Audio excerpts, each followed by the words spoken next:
Dadra Nagar હવેલીના traffic police વિભાગે મંગળવારે એક ખાસ માર્ગ સલામતી જાગૃતિ બાઇક રેલીનું આયોજન કર્યું હતું। આ કાર્યક્રમ 1 જાન્યુઆરીથી 31 જાન્યુઆરી 2026 સુધી ચાલનારા માર્ગ પરિવહન અને ધોરીમાર્ગ મંત્રાલયના માર્ગ સલામતી મહિનો અભિયાનના ભાગરૂપે યોજવામાં આવ્યો હતો।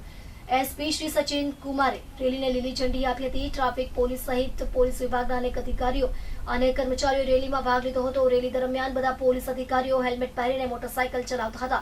બેનરો લઈને માર્ગ સલામતી અને ટ્રાફિક નિયમોનું પાલન કરવાનો સંદેશ ફેલાવતા હતા। બેનરો હેલ્મેટ પહેરો, જીવન બચાવો, દારૂ પીને વાહન ન ચલાવો અને મૂર્ખ ન બનો, નિયમોનું પાલન કરો જેવા મહત્વપૂર્ણ સંદેશો આપતા હતા। આ અભિયાનનો મુખ્ય ઉદ્દેશ્ય ટ્રાફિક નિયમો વિશે લોકોમાં જાગૃતિ લાવવા, માર્ગ અકસ્માતો ઘટાડવા અને સલામત ડ્રાઇવિંગના મહત્વ પર ભાર મૂકવાનો છે। આ દાદરાનગરની દમણ દીવ પોલીસ ડીએનએચ મારફત આજ રોજ રોડ સેફ્ટી મંથના કાર્યક્રમ તરફ આજ રોજ પોલીસ ફેમિલીની બાઇક રેલી આજે કાઢવામાં આવી અને લોકોને જાગૃત કરવામાં આવે છે કે એ લોકો road safety rules regulation obey કરે અને રોડ એક્સિડન્ટ ઓછા કરવા માટે અને એનો પ્રિવેન્શન માટે પબ્લિકને અવેરનેસ કરવા માટે આજ રોજ રેલી કાઢવામાં આવ્યો છે। અમારા કાર્યક્રમ ઓલરેડી ચાલી જ રહ્યા છે। ઇન્ડસ્ટ્રીઝમાં અમે ઘણી ઇન્ડસ્ટ્રીઝમાં અમારા કાર્યક્રમ થઈ ચૂક્યા છે કે ઇન્ડસ્ટ્રીઝના વર્કરો મોટાભાગે ટુ વ્હીલરમાં જે એમ્પ્લોઈઝ છે એ લોકો ચાલતા હોય છે અને નગર હવેલીમાં પણ ઘણા રોડ એક્સિડન્ટ તમે જોયા હશે થાય છે। તો અમે મોટાભાગે ઇન્ડસ્ટ્રીઝમાં અમે કેમ્પ રોડ સેફ્ટી મંથનું આયોજન કરીએ છીએ। ઘણી ઇન્ડસ્ટ્રીઝમાં અમે કરી દીધું છે।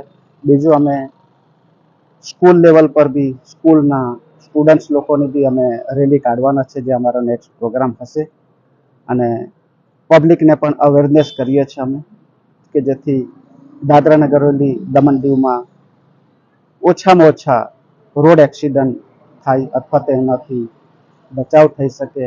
લોકોને અમે સમજાવીએ છીએ કે ટુ વ્હીલર પર જ્યારે ચાલો છો ત્યારે ફરજિયાત આ ડ્રાઈવર મીન્સ કે રાઇડર અને પાછળ બેસનાર બંને फर्जियात પોતાની सेफ्टी માટે हेलमेट के पेरेंट को मैं सख्त हिदायत देना चाहूँगा कि रोड एक्सीडेंट में जिसका परिवार का बच्चा खोता है या जो परिवार उनसे फेस होता है उसी को पता है, जो हमारे फैमिली के बीच ही है। हम ये उनको भी सख्त वार्निंग भी देंगे इस आपके माध्यम से। हालांकि हमारे एसपी सर ने भी आगे भी बहुत सख्त हिदायत दी थी और हमने आगे भी अभियान चलाया था कि माइनर ड्राइविंग ना करें। हर स्कूल में भी हमने जाके समझाया था, स्कूल अथॉरिटी को भी जाके समझाया था, पेरेंट्स को भी समझाया था, स्टूडेंट्स को भी समझाया था कि माइनर ड्राइविंग ना करें और रोड एक्सीडेंट से बचें।